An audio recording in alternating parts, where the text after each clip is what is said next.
అంతకి షాకుల మీద షాకులు తగ్గుతున్నాయి. మరో తిరుగుబాటుకి రెడీ అవుతున్నారు. ఇప్పటికే టీఎంసీ ఎమ్మెల్యేలో తీవ్రస్థాయిలో అసంతృప్తి బయటపడింది. తిరుగుబాటు వర్గంలోని రితబ్రత బెనర్జీకి 58 మంది ఎమ్మెల్యేల మద్దతు ఉండడంతో ఆయన ప్రతిపక్ష నేతగా ఎన్నికయ్యారు.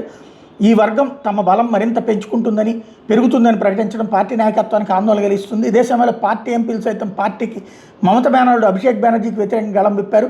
Party senior MP Kakoli Ghosh Dastidar, party Kalyan బెనర్జీల మధ్య ఉన్న విభేదాలు వెలుగులోకి వచ్చినాయి. బెనర్జీ మహిళల మీద విద్వేషపూరితంగా ప్రవర్తిస్తున్నారని ఆరోపిస్తూ ఘోష్ లోక్సభ స్పీకర్కి ఫిర్యాదు చేశారు.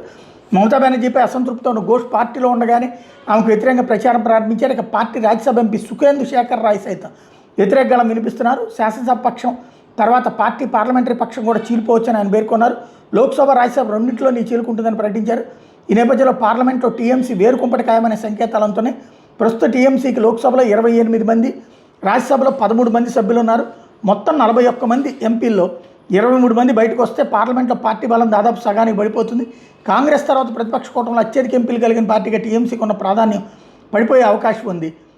ఇప్పటికే పలువురు పార్టీ ఎంపీలు బీజేపీతో టచ్లో ఉన్న ఢిల్లీలో ప్రచారం జరుగుతుంది. అయితే బెంగాల్ బీజేపీ అధ్యక్షుడు నమిక్ భట్టాచార్య మాత్రం తిరుగుబాటు టీఎంసీ నేతలను పెద్ద ఎత్తున చేర్చుకునే ఆలోచన లేదని ఇటీవల ప్రకటించారు. దీంతో ఎంపీల పార్టీ మార్పు ఎక్కడికి దారితీస్తుందని ముందు స్పష్టం కాబోతోంది.